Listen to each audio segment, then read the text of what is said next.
So, good afternoon.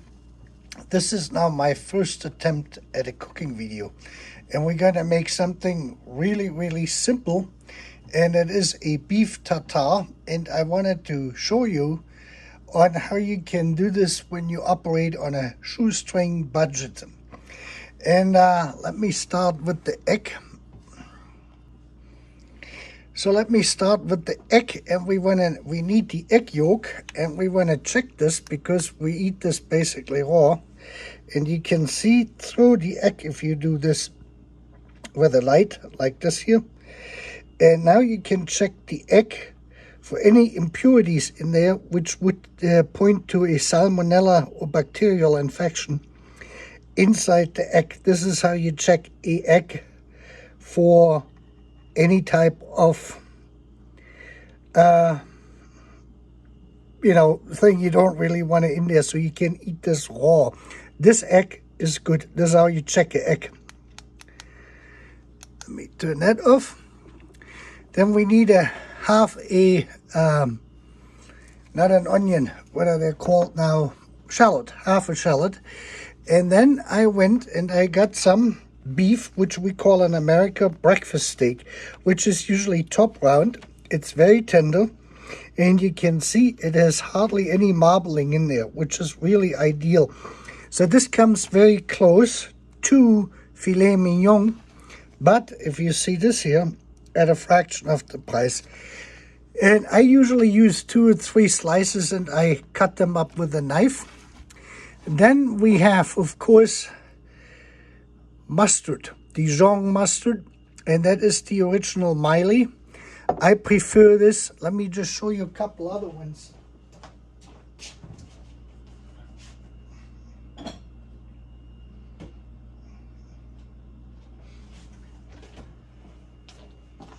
I don't have the American one here, but this is the German version of this. That is called Löwensenf, the red one, extra hot mustard. And this is basically the German version of the Dijon mustard, but you can see the coloration is a little bit different. This is hotter in spiciness than this one here, and this has a more creamy texture, so I prefer the Miley Dijon original. The Löwensenf extra hot is more like the American Dijon mustard, which I don't have any of at the moment, otherwise I would have shown you this. This here I got via Amazon, comes from Canada, and this one here I bought at a German store here in Kansas City, which imports the stuff. It's about $6 for each one of these glasses. Amazon, and this from the German store. Then we need a couple drops of Worcester sauce. They had this bottle on sale yesterday, $2.99, so I bought it. Tabasco for those who like it more spicy. And I get these balsamic capers. These are the smaller ones, as you can see. They're not as, they have come in 2-3 different sizes, and I get the smaller one. These are, what are they called? Non-Paril capers in white balsamic vinegar. So I like those the most. Then I got Himalayan pink salt. That is very good salt. We get that at Sam's Club. And black peppercorn, regular, and some ketchup. Now, the way this works is pretty simple. We dice the onion. We retrieve the egg yolk out of it. We cut the capers into smaller pieces. And some people use gherkins to put in there. I'm not much of a gherkin fan, so I'm going to leave the gherkins out. And then we're going to cut up the meat, and we mix it all together. And then you basically add the spices to it to the degree of what you like, and we're basically done.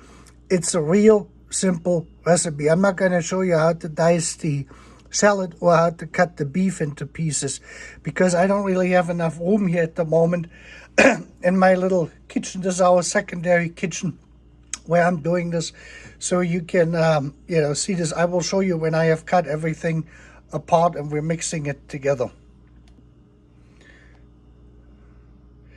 Okay, so now I got this all ground down. You can see this. This is about the consistency. You can see how nice this meat is. Now let me tell you something. Here in America, we can get high-grade beef, and you can see it. It is starting to turn a little bit in color, and it says the sell date is February 25th. So our store basically got this as a big round top piece, about that size, and they cut those out. And that is certified Angus beef. And these people have a website, certifiedangusbeef.com. And you can go on there. This is a meat processor out of Ohio. And they're working with 6 farms here in the United States and 1 in Canada.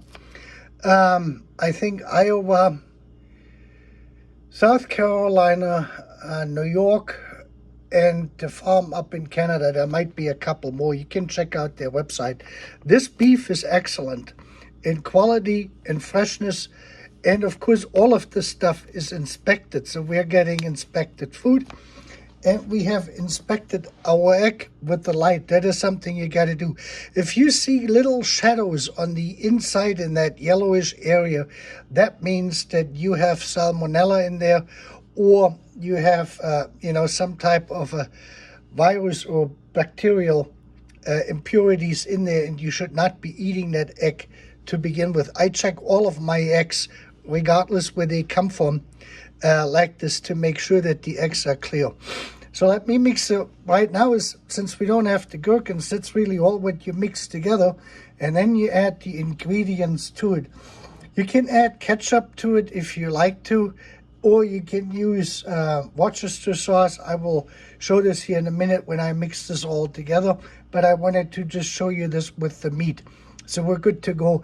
This is about a 1/4 pound, US pound, which is right around 220 grams of beef.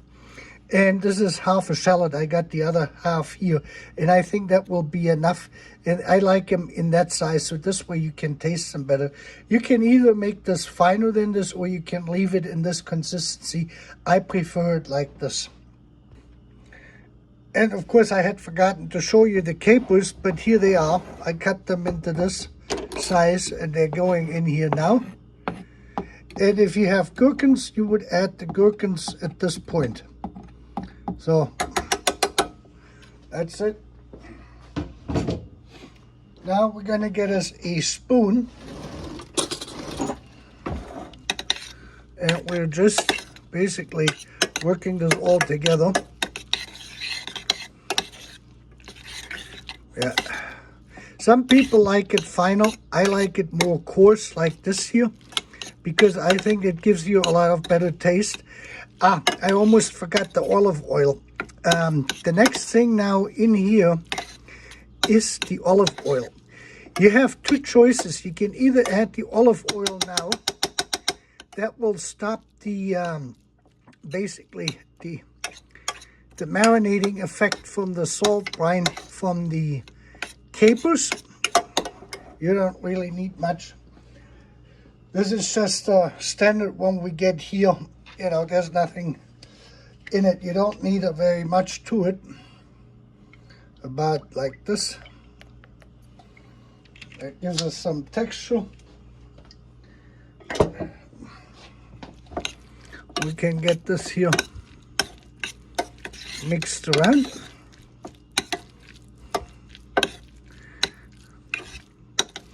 You want this all nicely worked in. Now we're going to add the mustard. Depending on how spicy you like it, you can put a little bit in there. I use about a good teaspoonful like this. And then I put only a hint of ketchup on there. Less than half a spoon. Some people like more, about that much in ketchup. And then about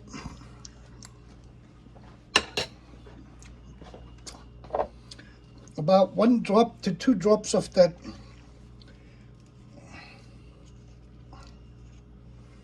here. 2-3 drops of the hot spice. And now I need to get this here opened up. since it is a brand new bottle. Worcester sauce, good. Shake it. Not enough.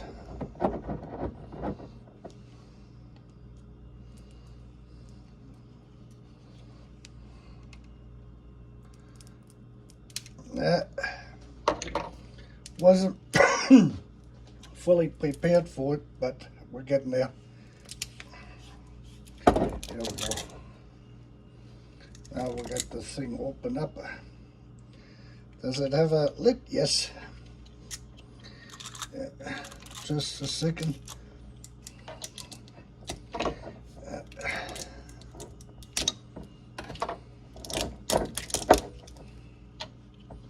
There we go. I had to get the lid open up here since it is a new bottle. You want to shake this really well because that stuff sits on the bottom. Make sure the lid is closed, and then about that much. So that's about it. And we have salt and pepper. More pepper than salt. And some people add parsley to it. I'm not a big fan of it. Salt. That was about, I don't use much salt. And now we're gonna work this whole thing together for a little bit here. Get it all worked in equally. So, and then we're gonna put it on the plate. And this is pretty, it's actually pretty filling. So this is gonna be well done enough for one person. The main idea behind this video was to show you that you can find really good beef, which doesn't have to be expensive filet mignon, and you can simply make this. Make sure that your beef is fresh and it comes from a butcher you trust. In this case, I bought it at our store here, where they're preparing that and packing that beef up. They receive it frozen, shock frosted. They thaw it over several days, and then they're packing this up. And the shelf life is only three days or so, 5 days. That's what their sell date is like. So now we need to get a plate and get it all situated. Okay, so there we got it. I added 2. They call them soft pretzel bread here in America. In Stuttgart or in Swabian, we call those Laugewecker. This is these here. They're made by Pretzilla, and you can get them here. You can use French bread, baguette. You can use toast. You can use basically anything what makes you happy. And this is for people who don't have a lot of money. And I thought I can present this to you. This is like what you get in a bistro, in a French bistro, you know, gourmet kind of stuff at a reasonable price, since some people don't have much, but I wanted to make something available to you which you can easily make. And I'm going to eat this now because I'm hungry. You have a great evening.